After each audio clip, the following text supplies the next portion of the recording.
کہاں سے انہوں نے دین پڑھا؟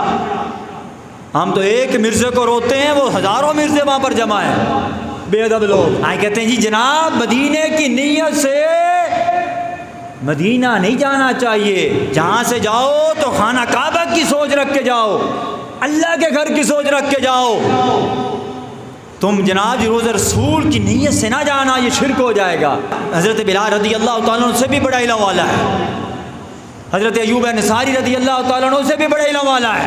نبی کریم علیہ الصلوۃ والسلام کا ظاہر دنیا سے جب وصال ہوا، اور صحابہ کرام کے لیے، مسلمانوں کے لیے یہ قیامت سے کم نہیں تھا۔ نبی کریم علیہ الصلوۃ والسلام کا ظہری دنیا سے وصال ہونا یہ قیامت سے کم نہ تھا۔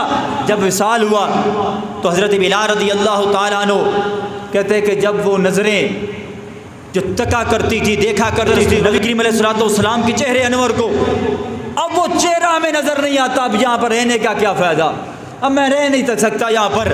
اب وہ جاتے تڑپاتی ہیں، وہ محبت تازہ ہو کر آنکھوں سے آنسو بہتے ہیں۔ تو حضرت بلال رضی اللہ تعالیٰ عنہ مدینہ شریف چھوڑ کے چلے گئے، ہجرت کر گئے۔ ایک دن قسمت جاگ اٹھی، خام میں رسول اللہ کی زیارت ہوئی۔ نبی کریم علیہ الصلوۃ والسلام نے فرمایا اے بلال، اے گل چنگی تو نہیں، یہ فراق اچھا تو نہیں ہے۔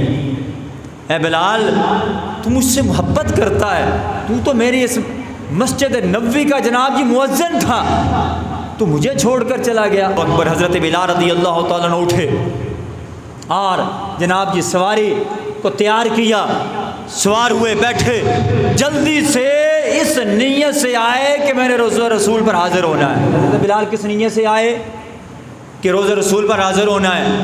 اور بتا پھر شرک کا فتویٰ لگا بلال پر، پھر لگا تو شرک کا فتویٰ حضرت بلال رضی اللہ تعالیٰ عنہ پر کہ جو اس نیت سے آئے کہ میں نے روزہ رسول پر حاضر ہونا ہے۔ اور جب آئے مدینہ پاک اور اپنے چہرے کو رگڑا، میں خدا کی قسم حوالہ نہ دے سکوں تو میری گردن تمہارے لیے خون معاف ہے۔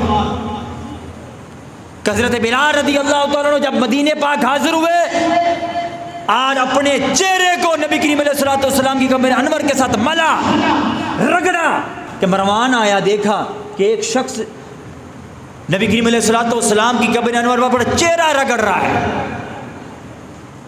اور جب چہرہ رگڑا، دیکھا کہ یہ کون بندہ ہے کہ جو چہرہ رگڑ رہا ہے۔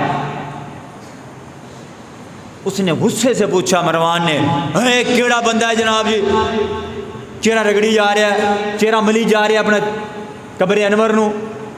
جب چہرہ اٹھا کر دیکھا حضرت ایوب انصاری رضی اللہ تعالیٰ عنہ، آپ نے کیا جواب دیا؟ اب سنیں وہ لوگ جو روزہ رسول پر حاضری کے ادب کو بھی شرک کہتے ہیں، اب سنیں وہ مرزے کے کرندے کہ جو شرک کے فتوے لگاتے ہیں۔ اب سب سے پہلا فتویٰ لگائے حضرت ایوب انصاری پر، پھر حضرت بلال پر، کہ جو اپنے چہرے رگڑتے روزہ رسول کی قبر انور میں اور اس نیت سے آتے ہیں کہ ہم نے روزہ رسول پر حاضر ہونا ہے، لگاؤ اس پر فتویٰ۔